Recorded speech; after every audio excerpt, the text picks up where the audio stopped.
The company's annual gala was one of those nights where everyone seemed dressed for a film premiere, shimmering gowns, tailored suits, and smiles that barely concealed office grudges. I stepped in holding my wife's hand, expecting her to stay by my side like she normally did. But the moment she spotted her boss across the room, her grip on my hand vanished as if it had burned her. Her face lit up in a radiance she never directed at me anymore, and she floated toward him with an over-the-top laugh that drew a few co-workers' glances in my direction, looked almost guilty, like they knew something I didn't. As I followed calmly, I noticed the way she angled herself, chin lifted, shoulders back, leaning slightly toward her boss as if every word he spoke were gospel. He slid his arm behind her, not quite touching, but close enough to claim space, and she played right into it. She introduced me with a flick of her hand, her tone detached. "This is my husband," as though I were some distant relative she barely remembered. Then she said it, loud enough for everyone nearby to hear, "Daniel is honestly the most remarkable man I know. Look at him, he's practically running this whole place single-handedly." Her words carried across the room, even reaching the bar, and when her boss grinned smugly, I caught a flicker in his eyes, a confidence he shouldn't have dared show in front of another man's wife. I let her keep talking. She praised him relentlessly, exaggerating his leadership, charm, and capability, painting him as the kind of man who gets things done. Each word cut a little deeper. What stung even more was how she glanced at me after every statement, testing boundaries. Co-workers shifted uneasily, pretending to sip their drinks to escape the charged atmosphere. Even Daniel seemed unsure how to respond to her over-the-top adoration. But she didn't stop. She kept comparing, hinting, laughing too loudly at jokes that barely landed. The whole thing was a performance, and the audience had a front-row seat. When Daniel rested his hand on her lower back a second too long, the air thickened. A few people exchanged looks, the knowing glance of colleagues anticipating an imminent explosion.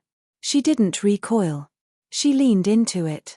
Then Daniel said the line that sealed it, "She's my most dedicated employee, always available when I need her." His emphasis on available made even his assistant flinch. My wife giggled, brushing her hand against his chest in a playful, intimate way I had never seen in public. I stepped closer, slow and controlled, my voice calm but hiding a storm inside. I placed my hand lightly on her waist, not gripping, not forcing, just a subtle reminder that I existed. She stiffened immediately. Not embarrassed, afraid. She knew something was coming. Daniel noticed the change and straightened, his facade of confidence cracking. The tension between us grew, and people nearby subtly shifted back, curious but careful. I leaned in close enough that only she could hear.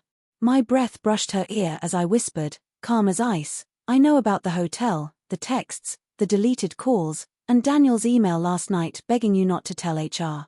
Her reaction was instant. Shoulders locked, smile vanished, eyes widening just enough for Daniel to notice. She tried to laugh, but it came out strangled.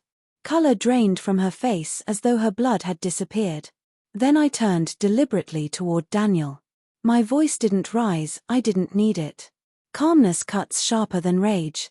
"You should have chosen someone smarter," I murmured. "HR already has the screenshots. The board sees them Monday morning." His expression shattered. The cocky executive who thought he could flirt with married women without consequences was gone. Jaw dropped, eyes darting, he even took a step back, as though I'd physically hit him. His supervisor, who had overheard enough, advanced like a predator closing in on weak prey. My wife gripped my arm, trembling. Please don't do this here. Let's talk." Her voice cracked, not guilt, but fear of losing the life she had built in secret. I gently removed her hand, her nails scraping lightly against my sleeve, a trace of her terror. "You wanted attention," I said softly. "You got it." Around us, co-workers stared quietly, pretending disinterest while drinking in every moment. By morning, gossip would explode. By noon, reputations would smolder. Daniel stammered, trying to defend himself, citing miscommunication and professional boundaries. His supervisor cut him off instantly. "Daniel, we're talking now." The tone wasn't a request, it was a career death sentence.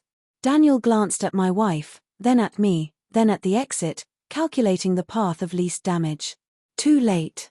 His world was crumbling. My wife reached for me again, trembling. "Please don't leave. We can fix this." I stepped away, giving her the coldest, calmest look of the night. "Fix what?" I asked softly. "Your job. His job. Or the marriage you burned long before tonight?" Her lip quivered. There was no escape. Not this time, not with witnesses, not with proof. Then I delivered the final blow, not loud, not dramatic, devastating in its calmness. "Enjoy the rest of the party. You and Daniel deserve each other." I turned and walked away as whispers surged behind me. Daniel stood pale, defeated, already being escorted out by his supervisor.